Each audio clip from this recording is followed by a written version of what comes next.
स्वर्गी स्वर्गी प्रभु स्वर्गी स्वर्गी अग्नि को भेज दे। स्वर्गी स्वर्गी प्रभु स्वर्गी अग्नि को भेज दे। स्वर्गी अग्नि हम पर बरसा दे प्रभु। स्वर्गी अग्नि हम पर बरसा दे प्रभु। अपने बल से मुझको भर दे, रूह पाक से मसा कर दे। अपने बल से मुझको भर दे, रूह पाक से मसा कर दे। स्वर्गी अग्नि हम पर बरसा दे प्रभु। स्वर्गी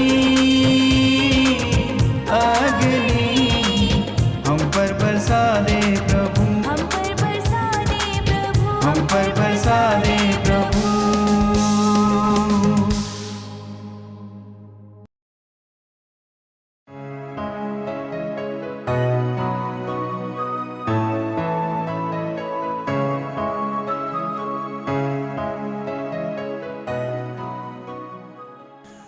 प्रेज़ द लॉर्ड, हालेलुया। स्वर्गीय अग्नि के इस नए एपिसोड में प्यारे भाई और बहनों, आप सभी लोगों का हार्दिक स्वागत। आज प्रभु यीशु आपके जीवन में महान कार्य करें। आपके परिवारों में प्रभु अपनी महिमा प्रकट करें और अपने सामर्थ्य के साथ, महिमा के साथ वो आपके जीवन में उपस्थित रहे। यही प्रार्थना आज हम करते हैं। आइए हम परमेश्वर की ओर अपने हृदय उठाकर, अपने मन को समर्पित करते हुए, उठाते हुए हम प्रार्थना करते हैं। प्रार्थना के साथ हम शुरुआत करें। आइए हम एक साथ मिलकर परमेश्वर की, प्रभु की आराधना करें। प्रभु की आराधना करने का मतलब यह है कि अपने आप को इस सांसारिक चीज़ों से अलग कर देना, यानी हमारे बीच में और कुछ नहीं आना चाहिए। मेरे और मेरे प्रभु के बीच में कुछ नहीं होना चाहिए। चिंताएं, काम के बारे में जो भी विचार है, सब छोड़कर कुछ पल एकाग्र होकर हम प्रभु की आराधना करें। अब सौंप दिया इस जीवन के सब भार तुम्हारे हाथों में। अब सौंप दिया इस जीवन के सब भार तुम्हारे हाथों में। सब हार तुम्हारे हाथों में, सब जीत तुम्हारे हाथों में। सब हार तुम्हारे हाथों में, सब जीत तुम्हारे हाथों में। अब सौंप दिया इस जीवन के सब भार तुम्हारे हाथों में। हाँ पिता परमेश्वर, हम अपने जीवन का बोझ, भार आपको समर्पित करते हैं प्रभु। आपने वचन में कहा कि थके मांदे बोझ से दबे हुए लोगों, तुम सब मेरे पास आओ, मैं तुम्हें विश्राम दूंगा। हाँ प्रभु, हम इस वक्त आपके पास आए हैं प्रभु, आपसे शांति पाने के लिए आए हैं प्रभु। हमारे जीवन का बोझ आप उठा लीजिए प्रभु। हम जानते हैं कि आपने हमारा बोझ उठाकर सलीब पर अपने आप को समर्पित कर दिया प्रभु यीशु। इस वक्त हमारे मन को हल्का कर दीजिए प्रभु। जो चिंताएं, जो परेशानियां हमारे जीवन में हैं, हमारी चिंताएं हमारे मन में हैं, जो दुख तकलीफ हमारे जीवन में है, सब कुछ आपको समर्पित करते प्रभु। मेरे जीवन में जो हार और जीत दोनों आपको समर्पित करते हैं प्रभु। दोनों के प्रति मैं आपको धन्यवाद देता हूँ प्रभु, क्योंकि आपके जानकारी के बिना हार जीत नहीं होती है प्रभु। हाँ प्रभु, अपना सामर्थ्य इस वक्त हम पर प्रकट कीजिए, हमारे हृदय को खोल दीजिए प्रभु, ताकि आप प्रभु का पवित्र भोजन ग्रहण कर पाए और आपकी इच्छा के अनुसार जीवन बिता पाए। आमीन। Praise the lord, hallelujah. प्यारे भाई और बहनों, आज हमारा मनन चिंतन का विषय यह होगा, पश्चाताप करो, रिपेंट यीशु ने अपने सार्वजनिक जीवन की शुरुआत इन शब्दों से की कि पश्चाताप करो और सुसमाचार पर विश्वास करो। मार्कुस के सुसमाचार में हम देखते हैं अध्याय 1 पद संख्या 15 में प्रभु यीशु कहता है पश्चाताप करो और सुसमाचार पर विश्वास करो। सुसमाचार पर विश्वास करने के लिए पश्चाताप की आवश्यकता है। एक पश्चाताप करने वाले व्यक्ति जिसके मन में पश्चाताप है वही व्यक्ति सुसमाचार पर विश्वास कर सकते हैं। और ये सुसमाचार क्या है? सुसमाचार यह है, गुड न्यूज़ यह है कि प्रभु यीशु ने आपके लिए, आपके पापों के लिए क्रूस पर मर गया। और अगर आप प्रभु यीशु के इस क्रूस के बलिदान पर विश्वास करते हैं और अपने पापों के प्रति पश्चाताप करते हुए आप प्रभु के इस बलिदान पर विश्वास करते हैं और उन्होंने मेरे लिए मरा, इस बात पर आप विश्वास करते हैं, तो यही गुड न्यूज़ है, यही सुसमाचार है, यही मुक्ति है, यही छुटकारा है, यही साल्वेशन है। हालेलुया। तो इसलिए पश्चाताप की आवश्यकता है। प्रभु यीशु ने पूरी दुनिया के लिए, सभी मानव जाति के लिए अपना प्राण न्यौछावर कर दिया, ये बात सही है। प्रभु ने सारी मानव जाति को बचा दिया, ये सही है। लेकिन प्रभु ने जो सैक्रिफाइस किया है, जो प्राण की आहुति दी है, जो प्रायश्चित की बलि उन्होंने सलीब पर चढ़ाई, उस बलि का फल अपने जीवन में पाने के लिए, उस बलि के फल अपने जीवन में आत्मसात करने के लिए हमारे लिए जरूरी है कि हम पश्चाताप करें और प्रभु पर विश्वास करें। पश्चाताप करने वाला व्यक्ति ही प्रभु यीशु पर विश्वास कर सकते हैं। क्योंकि अगर आपके मन में पश्चाताप नहीं, आप कहते हैं मैं पापी नहीं, मुझ में कोई दोष नहीं, मैं निर्दोष हूँ, तो आप किस बलिदान पर विश्वास करेंगे? प्रभु यीशु आपके पापों के लिए मरे हैं, आपके पापों के लिए मरे हैं। अगर आप पापी नहीं हैं तो आप इस यीशु के इस मृत्यु पर, इस क्रूस मरण पर आप विश्वास कर नहीं पाएंगे। हालेलुया। तो पश्चाताप करना हमारे लिए ज़रूरी है। संत लूकस के सुसमाचार में हम देखते हैं अध्याय 15 में पद संख्या 7 में प्रभु का वचन कहता है कि 99 धर्मियों की अपेक्षा जिन्हें पश्चाताप की आवश्यकता नहीं, पश्चाताप करने वाला एक पापी के लिए स्वर्ग में अधिक आनंद मनाया जाएगा। 99 लोग हैं जो निर्दोष है, जिन्हें कोई पाप नहीं किया है, जिनके पश्चाताप की जरूरत नहीं, उनकी तुलना में, इस अच्छे लोग, धर्मी लोगों की तुलना में पश्चाताप करने वाला एक पापी व्यक्ति के लिए स्वर्ग में अधिक आनंद मनाया जाएगा। देखिए, पश्चाताप करने वाला पापी को स्वर्ग कितना स्थान देता है, स्वर्ग कितना सम्मान करता है उस व्यक्ति का। आज प्रभु हम सभी यही चाहते हैं प्यारे भाई और बहनों, हम भी पश्चाताप करें, पापों के प्रति पश्चाताप करें। होसिया नबी का ग्रंथ में भी प्रभु ने ये बात कहा है। होसिया का ग्रंथ अध्याय 14 पद संख्या 2 में, इस्राएल अपने प्रभु ईश्वर के पास लौट आओ, क्योंकि तुम अपने पापों के कारण गिर गए हो। अपने प्रभु के पास लौट आओ, तुम अपने पापों के कारण गिर गए हो। तो पश्चाताप करने की एक आवश्यकता है। पश्चाताप का ये संदेश पुराने विधान में हम बार बार देखते हैं। प्रभु हमेशा यही कहते हैं कि वापस आओ, मेरे पास लौट आओ, मेरे पास लौट आओ, अपने पाप का मार्ग छोड़ दो। ये सारी बातें प्रभु बार बार कहते रहते हैं। नबी योएल का ग्रंथ बुक ऑफ जोएल अध्याय 2 पद संख्या 12 और 13 पश्चाताप के विषय में हमें आह्वान करता है। प्रभु ये कहता है, जब तुम उपवास करो, रोते तथा शोक मनाते हुए पूरे हृदय से मेरे पास लौट आओ। अब तुम उपवास करो, उपवास करना चाहिए पूरे हृदय से, रोते और शोक मनाते हुए पूरे हृदय से मेरे पास लौटना चाहिए। देखिए, पश्चातापी व्यक्ति को पश्चाताप तब उत्पन्न होता है, तब वो पूरे मन से प्रभु की ओर लौटने के लिए तैयार हो जाता है, आधे अधूरे मन से नहीं कि कुछ बातों को छोड़ देंगे, कुछ पापों को छोड़ देंगे, कुछ बातें अपने लिए लिख देंगे। इस प्रकार का एक मनोभाव सही नहीं है।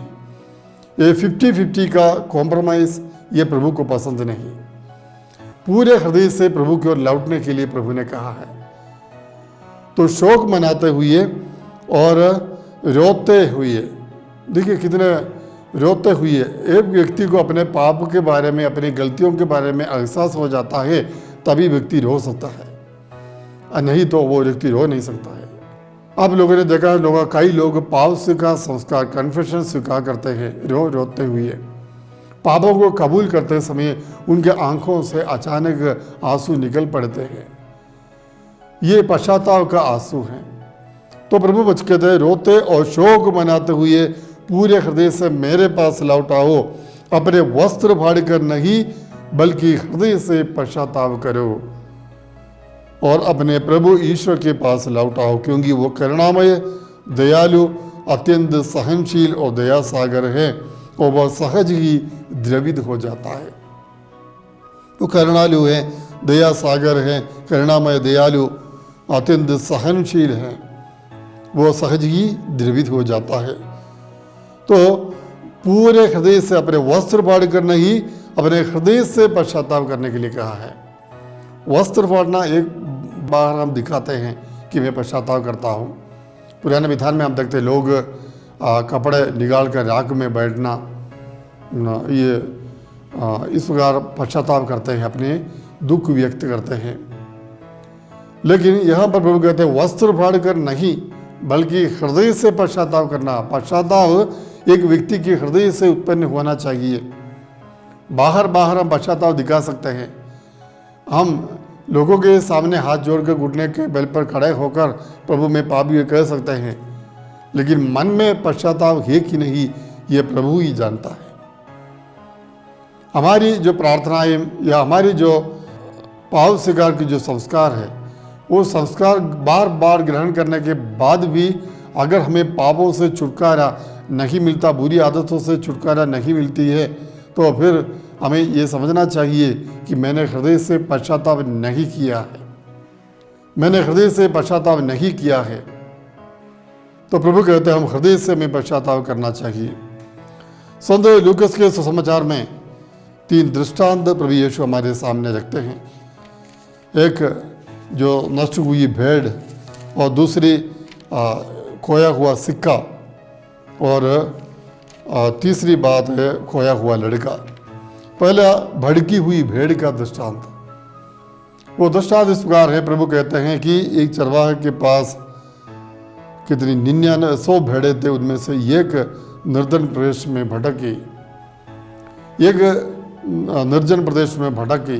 तो वो चरवाहा क्या करता है, ये नहीं सोचता कि 99 तो मेरे पास है, एक तो चला गया, जाने दो। उन्होंने ऐसा नहीं सोचा, उस 99 को वहाँ पर छोड़कर जो भटक गई है उसकी तलाश में वो निकल पड़ता है, और जब तक वो मिल जाता है तब तक वो उसे ढूंढता रहता है। और जब वो भेड़ मिल जाती हैं तो अपने हृदय में, अपने जीवन में वो आनंद मनाता है, क्योंकि ये खो गई थी, मुझे ये वापस मिल गई, ये भेड़ मुझे वापस, तो आनंद मनाता है।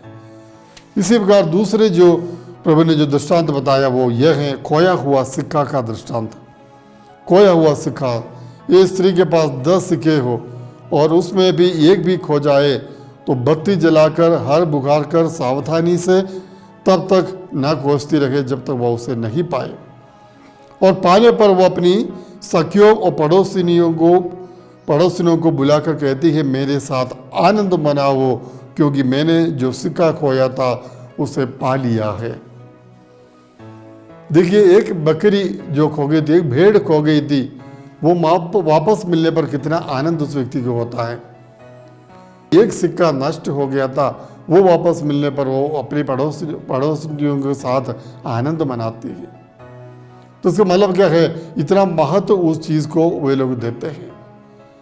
अब इस खोए लड़के के दृष्टांत में, खोया हुआ लड़का वो नष्ट हो गया था, वो चला गया था, और वो उनके वापस आने पर, घर लौटने पर पिता वहाँ पर आनंद मनाते हैं। ये पिता परमेश्वर के बारे में प्रभु यीशु ने दृष्टांत सब सुनाया। परम पिता परमेश्वर का मनोभाव क्या है? उनका मनोभाव ये है कि वो पश्चाताप करने पापी के प्रति आनंद मनाते हैं। उसका एक दूसरा अर्थ भी है, जब हम पश्चाताप नहीं करेंगे, पाप में ही जीवन बिताएंगे, बुरी आदतों में जीवन बिताएंगे, बुराई को अपने जीवन में स्थान देंगे, पाप को अपने हृदय में निवास करने देंगे, तो उसे दुख लगेगा। वो पिता आनंद नहीं, शोक मनाएगा, दुख मनाएगा। हमने उत्पत्ति ग्रंथ में देखा, ईश्वर ने देखा कि मनुष्यों के हृदय में बुरी प्रवृत्तियाँ उत्पन्न होती है और बुरे विचार उत्पन्न होते हैं, इसलिए वो दुखी था कि उन्होंने पृथ्वी पर मनुष्य को बनाया था। उत्पत्ति ग्रंथ अध्याय 6 पद संख्या 5 और 6। वो दुखी था कि पृथ्वी पर मनुष्यों को बनाया था। नबी ईसा के ग्रंथ में भी प्रभु अपना दुख व्यक्त करता कहता है, सुनो आकाश सुनो, पृथ्वी कान दो, मेरी प्रजा ने मेरे विरुद्ध विद्रोह किया है। बैल अपने मालिक को जानता है, गधे अपने मालिक की नाद को जानता है, लेकिन मेरी प्रजा नहीं जानता है, मेरी प्रजा नहीं जानती हैं, वो अपने मालिक को नहीं पहचानती हैं। इस प्रकार प्रभु पिता परमेश्वर अपना दुख वहाँ पर व्यक्त करता है। तो जब हम पश्चाताप करते हैं, स्वर्ग में आनंद मनाया जाता है। खोया हुआ लड़का के दृष्टांत में हम देखते हैं, बेटा, छोटा बेटा अपने हिस्सा लेकर पिताजी से हिस्सा मांगकर उसे बेचकर दूर देश चला जाता है। वहाँ पर अकाल पड़ जाता है, पूरी संपत्ति बुड़ा देता है। उसके बाद अकाल पड़ गया और उसे काम धंधा नहीं मिलता है, सूअर चलाने का काम मिला। वहाँ पर सूअरों के साथ फली खाने के लिए वो सूअरों के साथ लड़ रहा था। उस समय उन्हें अपने पिता का घर याद आया और वे लौटने का निर्णय लेता है। उसमें कुछ बातें हैं उस घटना में, उन बातों पर हम मनन चिंतन करें। पहली बात यह है कि वो होश में आया।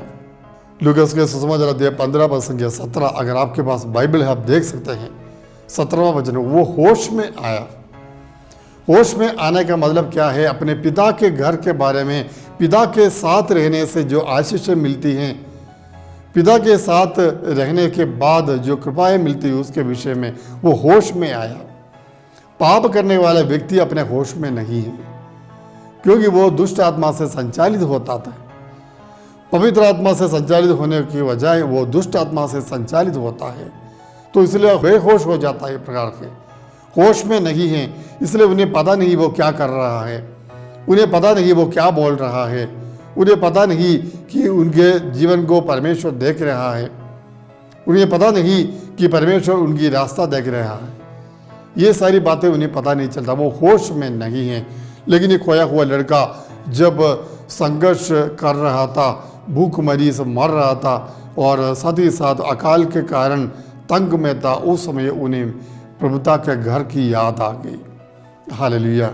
हमें से अनेक लोगों को इस प्रकार होश आता है जब बचने का और कोई रास्ता नहीं बचता है, जब सब कुछ समाप्त हो जाता है, कोई मदद करने वाला कोई नहीं, जीने के लिए मुश्किल हो जाता, आखिरी पल हम प्रभु के पास आते हैं, तब हम होश में आते हैं। इस लड़का भी पिता के पास जाने के लिए होश में आ गया। और दूसरी बात उन्होंने की, वो उन्होंने पिता के घर की याद आई। ये दूसरी बात है। होश में आने वाला व्यक्ति हमेशा पिता के बारे में सोचेंगे, हमेशा प्रभु के बारे में सोचेंगे, मेरे जीवन के बारे में सोचेंगे, मेरे अस्तित्व के बारे में सोचेंगे। वो व्यक्ति हमेशा इसके बारे में सोचे, मेरे जीवन का मकसद क्या है, जीवन के आगे क्या चलकर मुझे क्या करना है, ये सारे बातों के उनके मन में हैं। तो पिता के घर की याद आई। उसके बाद उन्होंने क्या किया? उन्होंने ये निश्चय किया कि मैं वापस जाऊंगा, मैं वापस जाऊंगा और अपना पाप कबूल करूंगा।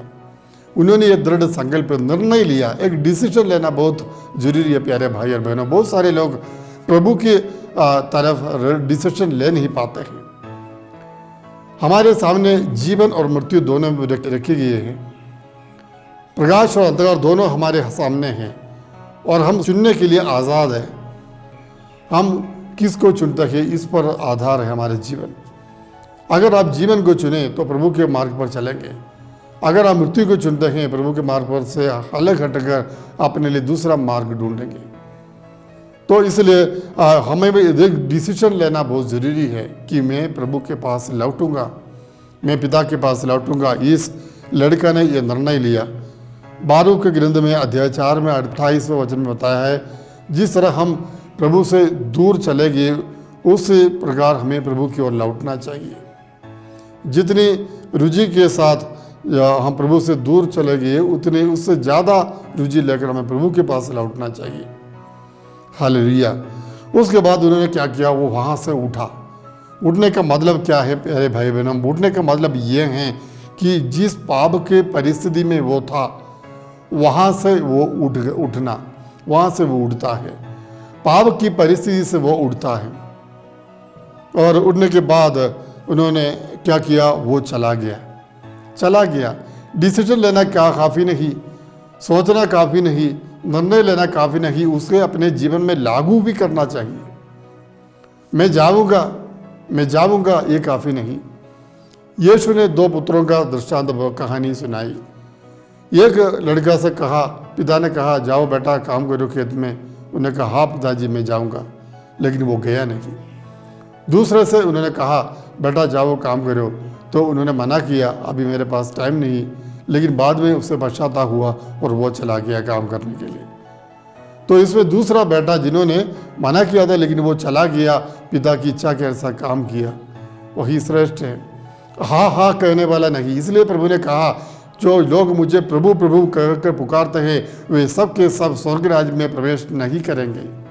देखिए, प्रभु प्रभु कहकर पुकारने वाले सब, हाँ प्रभु जी बोलने वाले सब लोग स्वर्ग राज्य में प्रवेश नहीं करेंगे। पिता की इच्छा को पूरी करने वाले ही स्वर्ग राज्य में प्रवेश करेंगे।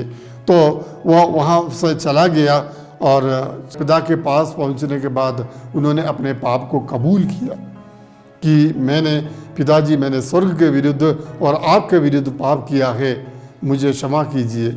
उन्होंने अपने पापों को कबूल किया और उस समय पिता ने उनका स्वागत किया। पिता परमेश्वर उनका स्वागत करता है। स्वर्ग में भी एक पापी लौटने पर स्वर्ग में भी इसी प्रकार आनंद मनाया जाता है, वचन में प्रभु ने कहा है। हाँ प्यारे भाई बहनों, तो उसका मतलब क्या है? पश्चाताप करना कितनी बड़ी बात है, कितनी बड़ी बात है। इसे तुच्छ मत समझना। पश्चाताप और पाप स्वीकार को कभी तुच्छ नहीं समझना चाहिए और कभी ये नहीं सोचना कि ये इसकी कोई ज़रूरत नहीं है, ये सब प्रभु सब कुछ जानता है, प्रभु दयालु है तो पापों को कबूल करने की क्या ज़रूरत है। प्रभु की दया पाने के लिए प्रभु ने कुछ व्यवस्थाएं बनाई है प्यारे भाई और बहनों, उसके अनुसार हमें जीवन बिताना चाहिए। तो हम अपने पापों को कबूल करते हुए प्रभु की ओर हमें लौटना चाहिए। इसके अलावा पापी व्यक्ति को जीवन में जो मनोभाव प्रकट होता है, जब वो पश्चाताप एक व्यक्ति के हृदय में उत्पन्न होता है, उस समय उनका मनोभाव क्या होगा, हमें कैसा पता चलेगा उस व्यक्ति के मन में पश्चाताप है, इसके विषय में हम जानने का प्रयास करेंगे। पहली बात, जिस तरह मैंने बताया कि वो अपने आंसू रोक नहीं पाता है। पश्चाताप करने वाला एक व्यक्ति अपने आंसू रोक नहीं पाता। वो दुखी हो जाता है कि मैंने पाप किया, मैंने अपने प्रभु को, परमेश्वर को दुखी बनाया, उनकी आज्ञा का उल्लंघन किया, मैंने बहुत बड़ा अपराध किया है। दुख के कारण मैंने अपने प्रभु के प्रेम के विरुद्ध पाप किया। ये एक प्रकार के दुख उनके मन में रहता है, इसलिए रो रो कर पापों को कबूल करते हैं। पापिनी स्त्री को हम बाइबल में देखते हैं, वो आकर प्रभु यीशु के चरणों को अपने आंसुओं से भिगा दिया, धो लिया और अपने बालों से उनके पैर पोंछ लिया और उस पैरों पर चुंबन किया। तो पापिनी का ये आंसू अश्रु, ये पश्चाताप का अश्रु था। पश्चाताप का अश्रु का प्रभु को अच्छा लगा क्योंकि उनका जीवन उन्होंने प्रभु के सामने रख दिया था। पापी नाकेदार व्यक्ति जो मंदिर में प्रार्थना करने आता है, उसके विषय में प्रभु यीशु ने क्या कहा? फरीसी व्यक्ति जबकि सामने खड़े होकर, मंदिर के सामने खड़े होकर उन्होंने जो भी बड़े कार्य किए उसके बारे में बोल रहे थे, तो ये पापी व्यक्ति पीछे खड़े होकर उन्होंने कहा मुझ पापी पर दया कीजिए, हाँ प्रभु मुझ पापी पर दया कीजिए। उन्होंने छाती पीट कर कहा और प्रभु ने उनकी प्रार्थना सुनी। और हम देखते दावीद राजा ने जब पाप किया, वो पाप के प्रति पश्चाताप करने लग गया, मैंने अपने प्रभु की दृष्टि में पाप किया है। उन्होंने नातान द्वारा उनके पाप के बारे में उनको बताया गया, तो उन्होंने कहा मैंने अपने प्रभु के विरुद्ध पाप किया है। नबी ने कहा कि प्रभु ने आपका पाप क्षमा कर दिया है। देखिए, जब उन्होंने कबूल किया उस समय प्रभु ने कहा आपका पाप क्षमा हो गया है। पेतरुस के बारे में हम जानते हैं, पेतरुस भी उन्होंने 3 बार प्रभु का स्वीकार किया। उसके बाद उनकी आंखें प्रभु की आंखों से भिड़ गई और वो तुरंत बाहर जाकर पश्चाताप की भावना से वो रो पड़ता है, बाहर जाकर रो पड़ता है, तो रोता है। तो पश्चाताप करने वाले व्यक्ति के हमेशा अपने पापों के प्रति वो रोता रहता है। दूसरा एक मनोभाव है, वो पाप की संपत्ति को त्यागने के लिए तैयार हो जाता है। पाप के द्वारा जो संपत्ति कमाई है, जो सुख आपको मिला है, उसे त्यागना भी चाहिए। कबूल करना काफ़ी नहीं, पाप के द्वारा आपने जो कमाया है, गलत तरीके से आपने जो कमाया है, वो शारीरिक सुख हो, अन्य सुख हो, सुविधाएं हो, संपत्ति हो, पैसे हो, जो भी हो, उसे छोड़ने के लिए, त्यागने के लिए हमें तैयार होना चाहिए।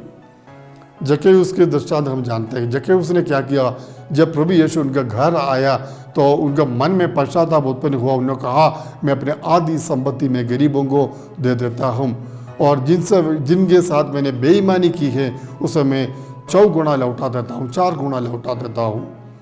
तो पाप की संपत्ति को त्यागने के लिए तैयार होना चाहिए। साउल या संत पौलुस के बारे में हम जानते हैं, वो बहुत बड़ा अधिकारी थे। उनके पास सामर्थ्य, अधिकार और अच्छे संपत्ति भी थी होगी शायद उनके पास। ये सब छोड़कर वो प्रभु का अनुयायी बन गए, प्रभु के सुसमाचार के प्रचारक बन गए। अगर वो वही पुराना काम करता, उसी में रह जाता, तो भौतिक फायदाएँ बहुत होते, लेकिन उन्होंने सब छोड़ दिया और प्रभु के अनुयायी बन गए। तीसरी बात है, पश्चाताप का एक मनोभाव यह है कि हमें अपने भाई बहनों के प्रति एक विचार हमारे मन में होना चाहिए। भाई बहनों के प्रति एक विचार हमारे मन में होना चाहिए। तब तक किसी को विचार नहीं था। जक्कैयुस ने कभी नहीं सोचा गरीबों के बारे में, गरीबों के बारे में उन्होंने कभी नहीं सोचा। जब पश्चाताप आया, उनके गरीब याद आ गए, इसलिए उन्होंने कहा मैं आधी संपत्ति गरीबों को दे दूंगा। तो जब पश्चाताप नहीं मन में नहीं रहता, तब दूसरों के बारे में हम नहीं सोचते हैं। पापी व्यक्ति अपने परिवार के लोगों के बारे में भी नहीं सोचेंगे, बच्चों के बारे में नहीं सोचेंगे, पत्नी के बारे में नहीं सोचेंगे, माता पिता के बारे में नहीं सोचेंगे। तो इसलिए पश्चाताप जब उत्पन्न होता है, दूसरे लोगों के बारे में हम सोचने लगते हैं। और चौथी बात है कि हमें बाहर आना चाहिए। कहाँ से बाहर आना? पाप की परिस्थिति से हमें बाहर आना चाहिए। खोया हुआ लड़का उस कीचड़ से, गंदगी से उठा, उससे बाहर आया। वहाँ पड़े रहकर पश्चाताप करने से कोई फायदा नहीं। कुछ लोग ऐसा हैं कि पाप में ही पड़े रहते हैं, बुरी संगति में ही रहते हैं, संगति छोड़ने के लिए तैयार नहीं। जो गलत रिलेशनशिप है वो सब छोड़ने के लिए तैयार नहीं, उसी में रहते हुए पश्चाताप करते हैं, तो उसका कोई असर नहीं पड़ता है। प्यारे भाई, हमें उस पाप के उस माहौल से हमें बाहर आना चाहिए। तो ये सारी बातें पश्चाताप के लिए महत्वपूर्ण हैं। पश्चाताप का 3 भाग हैं। पहला भाग यह है पापों से पीछे हटना, या एक यू टर्न लेना कहा जाता है। दूसरी बात है कि पापों के प्रति नफरत करना, पापों से नफरत करना। जो पाप हैं, जो मुझे पाप के लिए कारण बनता है, उस चीज़ों से मुझे नफरत करना चाहिए। और तीसरी बात यह है कि प्रभु की ओर लौटने के लिए एक दृढ़ संकल्प लेना, एक इच्छा और संकल्प लेना ये जरूरी है। इच्छा होनी चाहिए कि मुझे लौटना है, इच्छा होनी चाहिए कि मुझे पाप को त्यागना, छोड़ना है और प्रभु की ओर लौटना है, जीवन को बदलना है।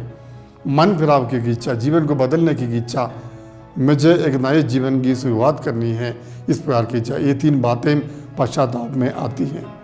हालेलुया। आइए प्यारे भाई बहनों, पश्चाताप करें, प्रभु की ओर लौटें, परमेश्वर की ओर लौटें। वो दयालु है, करुणा सागर है, हमारे पापों को क्षमा करने लिए आया।